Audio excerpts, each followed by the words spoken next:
Assalamualaikum warahmatullahi wabarakatuh. Perkenalkan, nama saya Marwadeng Malanyi dengan NIM 8114236163. Saya dari kelas B jurusan Kesehatan Masyarakat Universitas Negeri Gorontalo. Sebelumnya saya mengucapkan terima kasih kepada dosen pengampu mata kuliah Bahasa Indonesia, yaitu Ibu Ayu Hidayanti Ali, SPD MPD. Adapun judul resensi yang saya angkat adalah Belajar Memahami Makna Cinta dan Perjuangan dari Seorang Ayah. Buku yang saya resensi berjudul Ayah, yang merupakan jenis buku fiksi Indonesia karangan Andrea Hirata yang diterbitkan oleh PT Bentang Pustaka pada tahun 2015. Yang mana buku ini merupakan cetakan ke-24 di bulan Februari tahun 2019 yang diterbitkan di kota Yogyakarta dengan tebal buku 412 halaman.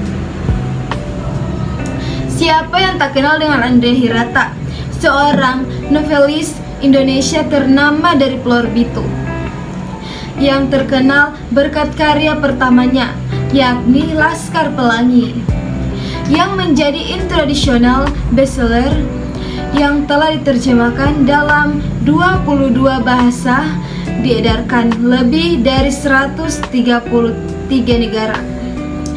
Tidak dapat kita pungkiri, cemari mahir Andrea Hirata selalu sukses melahirkan karya-karya yang menarik untuk dibaca. Salah satunya adalah novel yang berjudul Ayah ini. Melalui gaya bahasa yang alur dan khas, pembaca diajak menjelajahi hidup yang penuh perjuangan, penantian, dan keikhlasan. Novel Ayah menceritakan tentang tokoh Sabari, seorang anak dari Belantik yang berpelawakan kurus, wajah berantakan, telinga macam tetelan wajan, yang mencintai seorang perempuan manis, bermata indah dan berlesung pipi yang bernama Marlena. Cinta seorang Sabari terhadap Marlena bermula saat ujian nasional SMP Bahasa Indonesia yang dilaksanakan. Ancaman ayahnya yang akan menjodohkan Marlena apabila tidak mampu lulus ujian, dan ditambahkan tidak kemampuannya mengejar materi akibat sering bolos sekolah, menyebabkan Marlena langsung menyambar kertas Sabari dan tanpa babi bu menyontek jawabannya di detik-detik terakhir waktu pengumpulan. Saat itu Sabari dan Marlena sama sekali tidak saling mengenal. Namun ada satu hal yang sama sekali tidak disadari oleh Marlena,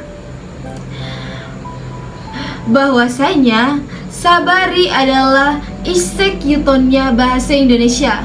Wow, sungguh beruntung.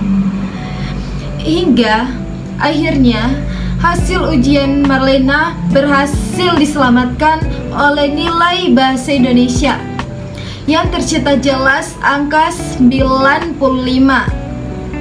di papan pengumuman. Alhasil, nilai rata-rata minimum kelulusan mampu diraih oleh Marlena 6,5. Maka batallah ancaman perjodohan oleh ayahnya. Memasuki kehidupan sekolah menengah atas, Sabari yang pada awalnya menganggap cinta adalah racun manis penuh muslihat, tiba-tiba menjadi majnun atau gila cinta pada sosok Marlena. Sebutan Sabari untuk Marlena karena selalu membuat dia merinding saat menatapnya. Novel karya Andrea Hirata ini mampu menggugah setiap hati pembaca yang ingin meredakan hati untuk menyaksikan kehidupan yang penuh getir dan ironi, dan menemukan keindahan di dalamnya. Bahwasanya hidup adalah salah satu perjuangan dan penantian, bukan kemenangan, namun merupakan makna yang kandung dalam makna ini. Pada akhir kisah diceritakan Sabari mengikuti lomba maraton untuk kedua kalinya. Rencananya pialanya akan dipersembahkan kepada Zoro, putranya yang terpisah selama 8 tahun. Namun sayangnya Sabari yang sudah menua dan kurang gizi dikalahkan oleh pelari-pelari muda yang sehat lainnya. Dan biarpun begitu, Sabari tidak pernah menyerah.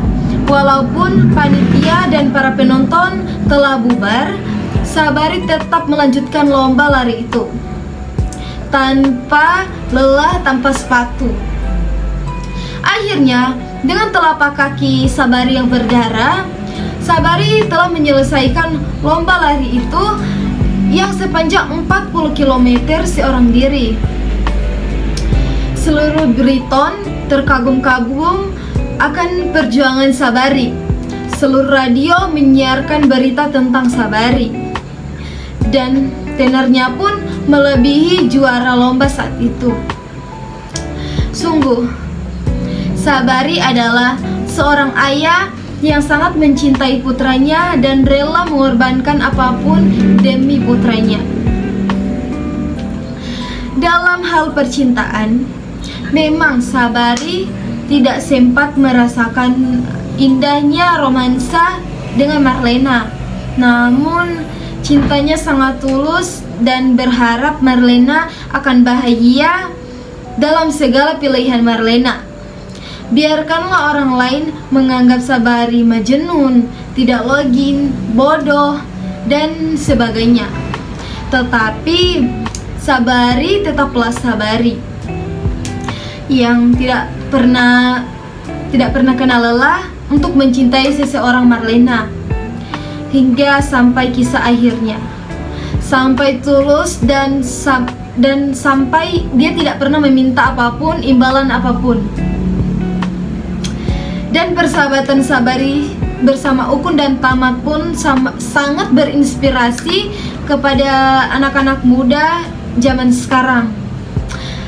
Telah terjalin hubungan persahabatan tiga ini yang telah memengaruhi Sumatera untuk mempertemukan Sabari dengan putranya yang bernama Zoro.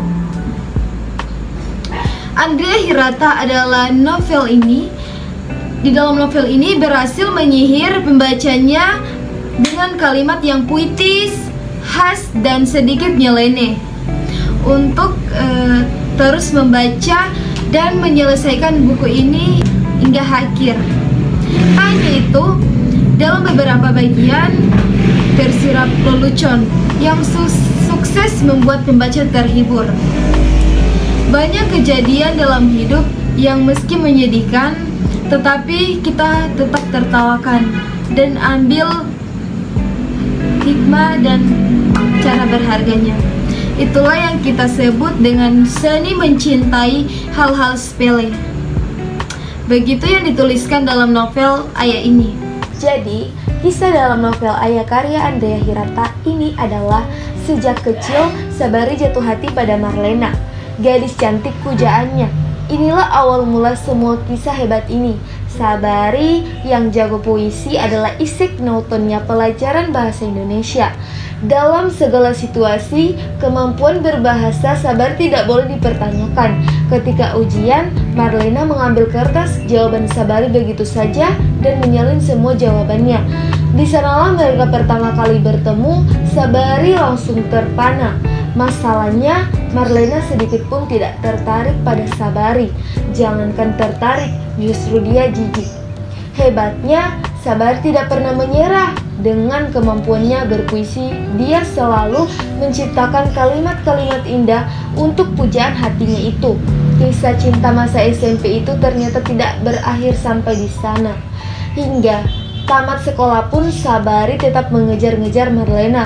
Segala cara dilakukan Sabari untuk merebut hati Marlena, termasuk dengan cara bekerja di tempat Marconi, sang juragan batu bata.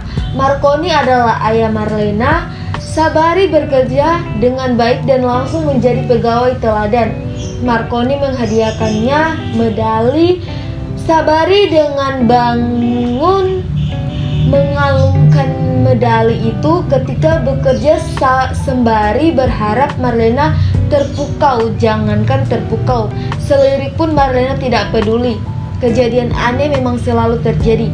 Marlena hamil, entah siapa lelaki itu, tidak ada yang tahu. Demi menutup aib keluarga, Marlena terpaksa menikah dengan Sabari.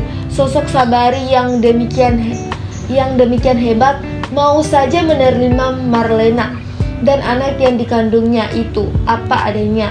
Lahirlah anak beruntung itu, namanya Zoru. Sekalipun bukan anak kandungnya, Sabari justru merawat Zoru dengan baik. Zoru adalah anak kesayangannya, tapi Marlena tetaplah Marlena. Sedikit pun dia tidak peduli dengan Sabari. Bahkan dia meninggalkan Sabari dan Zoru begitu saja, lalu menikah lagi dengan laki lain.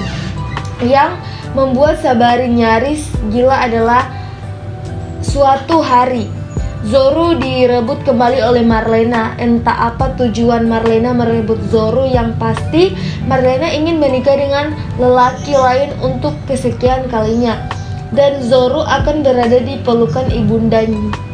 Zoru besar bersama ibunya. Sosok Sabari masih samar-samar di ingatannya karena dia masih terlalu kecil ketika berada di pangkuan Sabari. Sabari benar-benar gila. Pertama dia kehilangan Marlena. Tidak apa-apa, masih ada Zoru yang menjadi penghibur hatinya.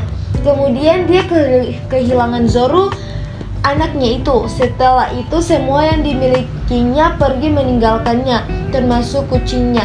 Akhir kisah dari novel ini sangat mengharumkan, bukan tentang Marlena yang sadar dan mulai mencintai Sabari, tetapi tentang Sabari yang dipertemukan lagi dengan Zoru atau Amiru, anak tiri Sabari yang sudah dianggap seperti anak kandung sendiri. Video ini saya tutup dengan mengucapkan terima kasih. Assalamualaikum warahmatullahi wabarakatuh.